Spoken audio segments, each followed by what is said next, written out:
Hello friends and welcome. Coach Miller Light here. All right, so today's chapter of Money and the Law of Attraction is called How Can I Not Feel Their Pain? So Jerry asks Abraham a question. He says, how can I not feel their pain? Here's what I wrote down from the teachings of Abraham. Our friend Jerry said that it seemed to him that a majority of his discomfort was because of observing others who are in discomfort or in pain. And he wanted to know how he could use the pivoting process to not feel their pain. We explained that whatever the subject of your attention, it contains things that you want as well as things that you do not want to see. If you're feeling pain, it is not because the person you are observing is in pain. Your pain is because you've chosen to look at an aspect of them that causes you to feel pain, and there's a big difference. Okay, so when I'm feeling this discomfort of pain, it's not because I'm looking at somebody who is feeling that. It's because I'm looking at that part of them I've chosen, right? Remembering what we're learning here about how there's every particle of the universe has within it the plus and the minus. It has the positive and the negative. They're both there available for me to choose between. So if somebody is in pain and I'm looking at them, I still have the option of seeing their hope, of seeing that part of them that is not in pain, of seeing what this situation is causing them, of seeing the blessing. I don't have to see the pain.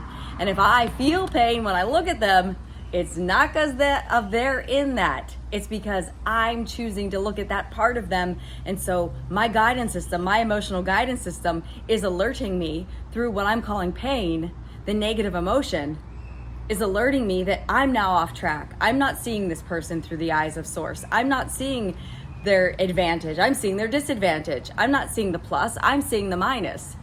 So the feeling that I have isn't because of the other person. It's because of the way I'm looking at the other person. Isn't this really great news? What freedom. So let's go on to hear what Abraham said. They said, of course, if this person were not feeling pain and instead joyful, it would be easier for you to feel joyful. But you must not rely on conditions changing in order to control the way you feel. You must improve your ability to focus positively, regardless of the condition. I love that. Improve your ability to focus positively, regardless of the condition. This is the ability that I choose. You ever choose an ability? There's lots of abilities. We can have talents and skills and abilities. This is the one that's, to me, it's like, isn't this the all-encompassing salve of ability, if that's a thing? I just made it one. The all-encompassing salve of ability is what? The ability to focus positively. Whatever I'm looking at, instead of being conditional, and if something is good, I look at it and I feel good, and if something is not good, I look at it and I feel not good. Instead of that way of living life, which is very up and down, because life is up and down until it isn't. So having this ability to focus positively, no matter what the condition, you must improve your ability to focus positively regardless of the condition. And to do that, it helps to remember that every subject has wanted and unwanted in it. And if you are deliberate, you can find something that feels better. They keep repeating this, that every object, everything that's here has the wanted and the unwanted in it. They're both there. Everything has the wanted and the unwanted within it. They have the plus and minus is there within everything. Helps to know that, because if I know that the plus is there, then I'll be looking for it. And if I look for the plus I shall find. Of course, it is easier to observe something that is right before your eyes than it is to deliberately sift for things that you would prefer to see. However, when it really matters to you that you feel good, you'll be less willing to merely lazily or sloppily observe, because your desire to feel good will inspire a greater willingness to look for positive aspects. Okay, so when my number one intent is to feel good instead of be right? This is gonna take some practice, and really I think in practice, yes, but awareness of how the universe works, I believe, is what it's going to take. An understanding of how it goes. That when I feel good, that means that I am in alignment with my broader self. Let's hear what Abraham's words again.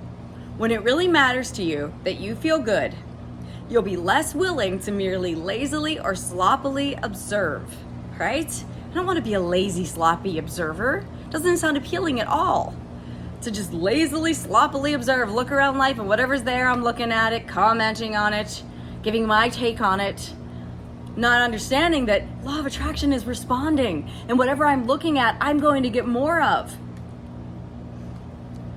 when it really matters that you feel good, you'll be less willing to sloppily or lazily observe, because your desire to feel good will inspire a greater willingness to look for positive aspects.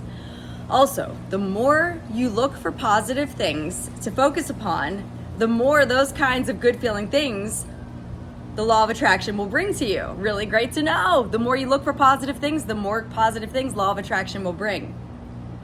In time, you'll be so positively oriented that you simply will not notice the things that don't match your positive orientation. Okay? You know what I'm hearing here is this is temporary work.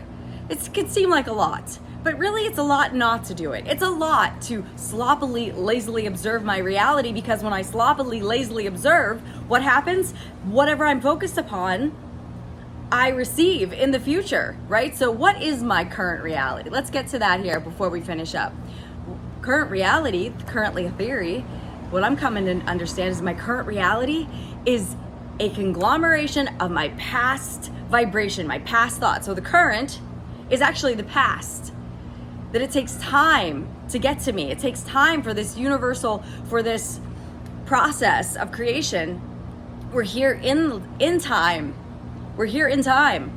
It takes time. So the current is actually my past thought, the past vibration I offered. So if I'm looking around it, what am I doing? Well, I'm shipping it to my future self.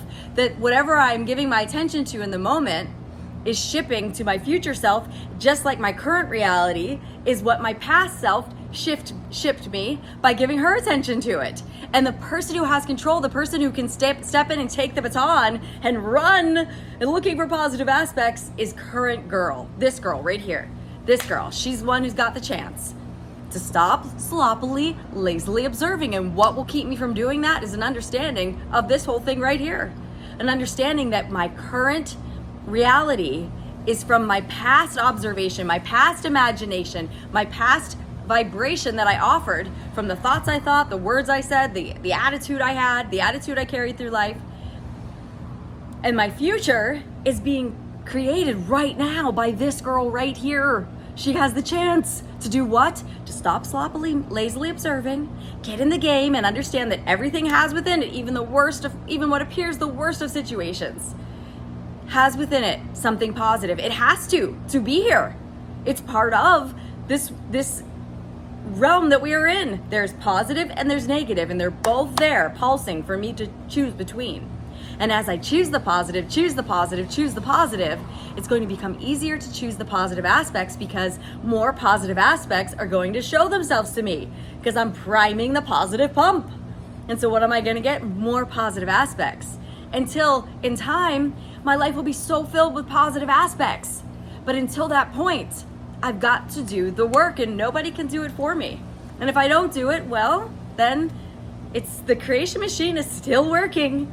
It's still photocopying my thoughts, my words, my actions, my attitude, my vibration, and causing me to have more of that in the future. So practice is what we're up to always. Any great skill takes practice. And what's the skill here? Focusing on positive aspects. Being someone who deliberately puts my attention where I choose for it to go.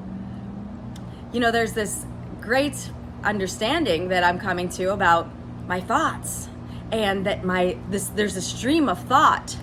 So the thoughts that I'm thinking, if I haven't consciously, deliberately chosen to think that ahead of time, that stream of thoughts is coming to me from the past, a feed coming to me from the past. Very interesting philosophy, and we'll be talking more about it here. So if you're interested, then tune on in. All right, people, little thymus thump before we go on our way. What do you say? Till next time.